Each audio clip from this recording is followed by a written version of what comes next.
있고, 그러고 이제 뭐 이 기억하기의 사회적 영향이라는 게 있는데, 이거 협력 기억이라고 해서, 그렇죠?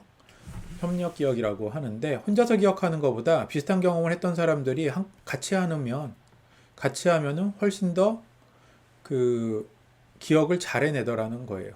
그래서 여기 보면 동일 수의 개인이 함께 협력해서 각자가 할 수 있는 것의 합보다 적은 회상을 보이는 부정적인 집단의 회상 효과를 협력 억제라고 하기도 하는데, 이거 이제 반대 현상이라는 거예요. 그 협력 기억과는 반대되는 건데, 일단 협력 기억이라는 거는 우리가 이제 나 혼자 기억할 수 있는 양이 만약에 50이라고 한다면, 둘이 모이면, 같은 경험을 했던 사람이 둘이 모이면 그게 60이 될 수 있고, 셋이 모이면 70이 될 수 있고 80이 될 수 있고 더 커진다라는 거예요. 그러니까 나는 기억이 안 났어. 그때 아까 그 예를 다시 듭시다. 여러분들이 나중에 병원에서 잘 돼가지고 뭐 수간호사도 되고 한 나이 40, 50 정도 됐을 때 뭐 동창회 같은 거 하면서 모여가지고 옛날 생각 얘기하겠죠. 옛날 얘기들 많이 하겠죠. 그러면서 최 교수님의 인간 심리의 이해에 대해서 막 얘기하다가 누군가 한 사람이 야 그때 최 교수님이 이런 식으로 해가지고 우리 힘들었잖아. 그런데 나는 원래 그런 기억이 없었는데 그 얘기를 들으니까 떠올랐어. 이제 이런 거를 협력 기억이라고 하는 거예요. 근데 한편으로는 집단의 태만이라는 게 있어서 우리 팀플 같은 거 잘 안 되는 게 이런 이유인데 누군가 하겠지. 이래가지고 기억도 이런 일이 일어나기도 하고 이거를 집단의 회상 효과를 협력 억제한다라고 얘기한다라는 거죠. 여러 사람이 모여서 오히려 제가 기억하겠지 이러면서 기억 안 나게 되는 거. 그래서 이 사회적 영향으로는 협력 기억으로 더 잘 기억이 나기도 하지만 기억이 나지 않게 되기도 하더라라는 거고, 그다음에 요 얘기는 협력 기억이 갖는 이점은 아까 금방 좀 전에 예에서 나는 기억 안 났지만 누가 얘기하는 걸 들으니까 그런 것 같아. 그래서 기억이 났어. 그러고 나서 나중에 다시 물어보면 처음에는 내가 기억 안 났지만 다른 친구의 얘기를 들어서 기억이 났고 그거를 이제 나 혼자도 기억해내게 되더라. 이제 이 얘기인 거죠. 협력 기억의 이점. 이런 것들이 기억의 특징이고, 이제 기억 실패인데 도대체 이제 망각이라는 건 왜 일어나는가? 왜 생각이 안 나는가? 그렇게 열심히 공부했는데 아까 얘기했죠. 부호하는 과정이 잘못됐을 때, 그렇죠? 부호하는 과정이 단순 반복하는 거는 도움이 안 된다라고 얘기를 했죠. 그래서 부호할 때 잘못될 수 있고, 그다음에 인출에서 문제가 생겨서 그럴 수도 있다라는 거예요. 그래서 첫 번째 나오는 게 우리 굉장히 유명한 헤르만 에빙하우스의 망각곡선이죠. 망각곡선. 기억이 쭉 떨어진다는 거. 그래서 장기 기억이 부호화된 직후에는 굉장히 이게 튼튼하지 않기 때문에 약하기 때문에 시간이 지나면 빨리 사라지더라. 그래서 새롭게 만든 기억은 기억의 공고화라는 과정이 필요하다. 기억을 탄탄하게 해야 된다. 뭐 이런 거고, 기억의 공고화 과정에는 뭐 몇 시간에서부터 몇 년까지 걸리기도 하는데, 공부하는 여러분들의 입장에서 기억해야 되는 두 가지가, 하나는 이 망각곡선에 따라서 기억이 굉장히 빠른 시간 안에 사라지기 때문에 적어도 24시간, 아주 늦어도 48시간 이내에는 새롭게 공부한 내용을 복습해야 된다. 복습이 중요하다.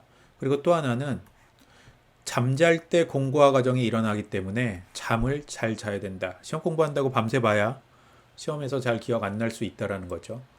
시험 공부 열심히 하고 잘 자고 그다음에 바로 일어나자마자 복습하고 이럴 때 공부한 게 더 잘 기억난다라는 거예요. 이런 게 있고, 그다음에 간섭이라는 것 때문에 기억 실패가 일어나기도 하는데 여러 가지 정보가 서로 겹쳐지면서 이제 일어나는 거죠. 그래서 먼저 들어온 정보 때문에 기억 안 나는 순행 간섭, 맨 마지막 정보 때문에 앞에 게 기억 안 나는 역행 간섭, 뭐 이런 것들의 간섭이 일어나더라. 보통 우리 그렇죠.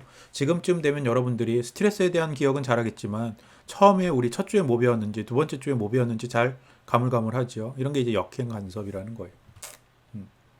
그리고 아니면은 순행간섭 예 같은 경우는 우리가 1학기 때 공부한 의사소통론 때문에 의사소통론에서 너무 우리가 공부했던 게 인상적이어서 의사소통론에서 배웠던 의사소통의 방법이나 이런 건 기억나지만 인간심리에 의해서 공부한 건 기억 안 나는 거. 이런 게 이제 순행간섭이라는 거죠.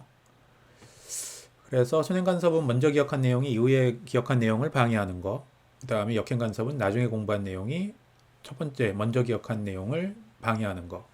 이런 것들이고, 잠자는 거. 여기서 이제 또 수면의 중요성이 또 나오는데, 잠을 잘 자는 거는 간섭을 감소시키는데 굉장히 효과적이더라. 그래서 아까 꼭 두 가지를 기억하라 그랬죠. 복습하라. 특히 아무리 늦어도 48시간 이내에 복습해라. 그리고 잠을 잘 자라. 근데 망각이라는 게 꼭 우리한테 불필요한 거냐? 그렇지만은 않죠. 잊어야 될 건 있는 게 좋으니까. 힘들었던 기억, 불편했던 기억 이런 거는 있는 게 좋으니까 망각이라는 게 꼭 나쁜 것만은 아니다. 이걸 기억하면 좋겠다는 얘기고. 뭐 여러 가지 기억 실패에 대한 종류가 나오는데 간섭 첫 번째 얘기해서 이게 지금 에빙하우스의 망각 곡선이 있죠. 여기 보면 1시간이 지나면서부터 급속도로 떨어져요. 그래서 거의 48시간이 넘어가 버리면은 새로 공부하는 거랑 진배 없어. 그 뭔가를 공부하고 기억을 했는데 48시간 안에 못해도 24시간 안에 복습을 하지 않으면 새로 공부한 것과 다름이 없기 때문에 빠른 시간 안에 복습을 하는 게 중요하다라는 거고. 그렇죠?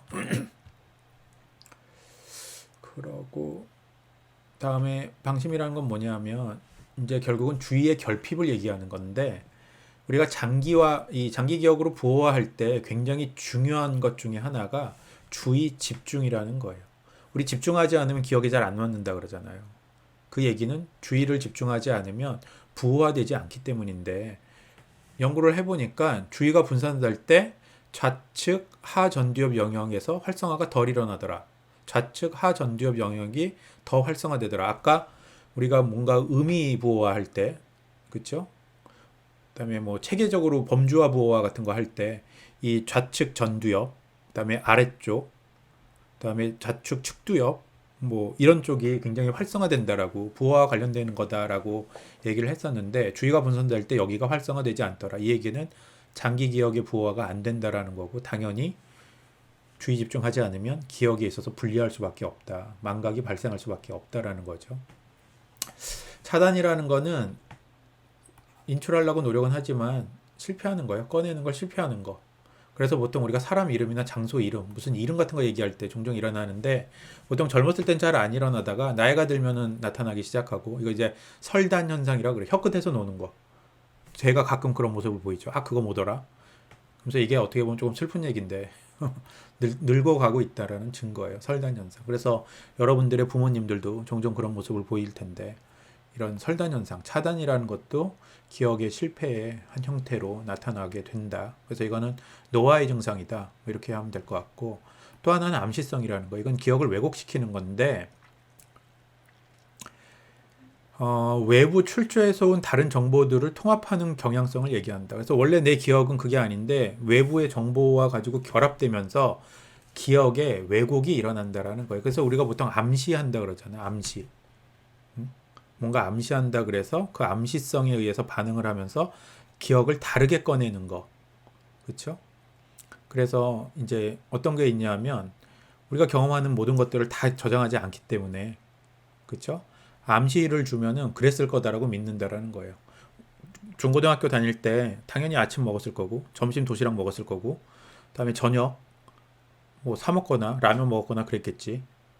제가 지금 이렇게 얘기하는 게 암시하는 거죠. 암시성을 주면 그렇게 안 먹은 사람도 오래전 기억이기 때문에 그랬을 거다라고 자기 기억을 왜곡한다라는 거예요. 맞아. 아침 그렇게 먹고 점심은 학교에서 주는 거 뭐 먹고 도시락 먹고 뭐 먹고 그랬나 보다. 그래서 이런 것들을 이제 암시성이라고 하고 편향이라는 거는 그쵸? 생각하고 싶은 것만 생각한다라는 거예요. 그쵸? 그래서 일관성 편향이라는 거는 현재 알고 있거나 믿고 있는 것과 일치시키려고 과거를 재구성하는 거. 그쵸? 자기의 기억을 사실 그대로 있는 그대로 기억하지 않고 자기가 원하는 대로 내지는 현재 믿고 있는 방식대로 자기의 기억을 재편하더라. 그게 이제 일관성 편향이라는 거고 전향 편향이라는 거는 지금 현재 내가 믿고 있는 것과 과거에 믿고 있는 것과의 차이를 과장하는 경향성을 얘기한다. 그래서 대표적인 게 이게 자기중심적 편향인데 예전에는 그렇지 않았는데 내가 지금 믿고 싶은 방식대로 내 기억을 왜곡한다라는 거예요. 내가 지금 막 교수도 하고 뭐 박사도 하고 이러니까 중고등학교 때도 공부 되게 잘했던 걸로 기억해. 사실 그렇지 않은데. 사실 뭐 저기 초등학교 때는 진짜 공부 못했는데 그때도 난 되게 공부 잘하고 우등생이었어. 자꾸 이렇게 생각한다는 거야.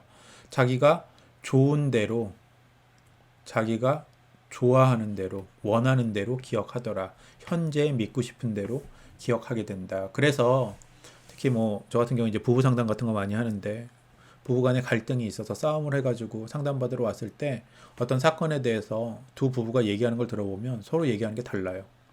똑같은 일을 겪었는데 왜? 자기가 기억하고 싶은 대로만 기억하기 때문에, 기억하고 싶은 걸 기억하기 때문에. 그래서 이런 편향이라는 것 때문에 기억의 오류가 일어나고, 집착이라는 거는, 그렇죠? 이건 이제 강박사고와 관련돼서 하는 얘기인데, 우리가 빨리 기억하는 건 굉장히 도움이 되죠, 일반적으로. 하지만 기억하고 싶지 않은데 기억나는 것들이 있어요. 이런 것들이 이제 침투적 기억이라 그러고, 사실은 별로 좋은 경험이 아니었던 거죠. 특히 뭐 굉장히 무서웠던 경험, 아니면은 뭐 누구한테 심하게 맞았던 경험, 특히 뭐 상담 쪽에서는 뭐 성폭력 당한 여성이 성폭력 당한 그 장면에 대한 경험, 이런 것들은 사실 기억하고 싶지 않은데 자꾸 기억이 더 나지요. 오히려 거꾸로 기억나면 안 돼. 잊고 싶어 하는데도. 그래서 이제 그런 이유는 편도체가 활성화된 상태이기 때문에 더 그렇다라는 거예요. 정서적인 측면에서 편도체가 굉장히 활성화된 상태에서 경험하는 것들은 훨씬 기억에 많이 남게 되는데, 특히 생존에 위협되는 경험, 강도를 당했다던가, 그다음에 권총 강도 당해가지고 막 거의 죽을 뻔했다라던가, 이런 것들은 정서적으로 편도체가 개입되기 때문에, 또 편도체의 끝에 해마가 달려 있다 그랬잖아요. 그래서 훨씬 더 기억에 잘 남고 기억하고 싶지 않아도 자꾸 떠오르게 된다. 이게 이제 집착이라는 현상을 얘기하는 거고. 그래서 뭐 기억의 왜곡이 왜 일어나는가? 부호화에서 잘못됐을 때, 그렇죠? 장기 기억에 집어넣을 때 잘못 집어넣었을 때, 아니면 꺼내면서 잘못 꺼내졌을 때, 그다음에 꺼냈다가 다시 집어넣으면서 다시 공고화가 잘못됐을 때, 이럴 때 이제 왜곡이 일어난다고 앞서서 얘기를 했고, 그 다음에 이 도식이라는 거는 이제 그 자신의 경험 같은 걸로 미리 만들어 놓은 일반적인 지식 체계예요. 조직화된 지식 체계. 그래서 이 도식을 이용하면 우리가 보통은 굳이 도식을 이용하지 않더라도, 우리가 의식적으로 이용하려고 하지 않더라도 평소에 자연스럽게 도식을 가지고 세상을 바라보고 사람을 바라보게 되는데, 그게 뭐 신념이라고 할 수도 있고 프레임이라고 얘기도 하기도 하는데, 어쨌거나 이런 도식을 이용하면 상황을 빨리 파악하고 잘 대처도 할 수 있지만 보다 많은 기억을 하는데 도움이 되더라. 그렇죠? 그래서 이제 도식과 통합해가지고 뭔가 기억하는 게 도움이 된다라는 얘기를 하고 있고, 그 다음에 뭐 인출했을 때도 뭐 오류가 있다는 얘기는 앞서서도 이제 얘기를 했는데, 질문을 어떻게 하냐에 따라서도 아까 지식의 인출에 오류가 생길 수 있다라고 얘기를 했죠. 그런 얘기는 했었고, 질문을 어떻게 하냐에 따라서도 당연히 인출에 이슈가 생길 수 있다. 그리고 실제로 이제 여러 가지 실험을 많이 했었는데, 실제 경험하지 않았는데도 기억에 남는 것처럼 보고를 하더라. 텔레비전을 보지도 않았는데 봤다고 얘기하더라. 이제 이런 실험 결과들이 굉장히 많아요. 그래서 얼마든지 기억을 왜곡시킬 수 있다라는 거, 이거를 우리가 좀 기억을 해야 될 것 같아요. 내 기억이 온전하지 않다라는 거를 받아들일 때 기억에 대해서 우리가 조금 더 너그럽게 바라볼 수 있지 않을까, 이제 그런 생각을 하고요. 그다음에 긴박하고 짧은 시간에 벌어지는 사건 경험에 대한 기억일수록 정확하게 장기 기억으로 부화되기 어려울 뿐만 아니라 많은 요인에 의해 왜곡되어 재구성될 수 있다. 그래서 어떤 특정 사건에 대한 기억은 왜곡되어 있을 가능성이 굉장히 높다.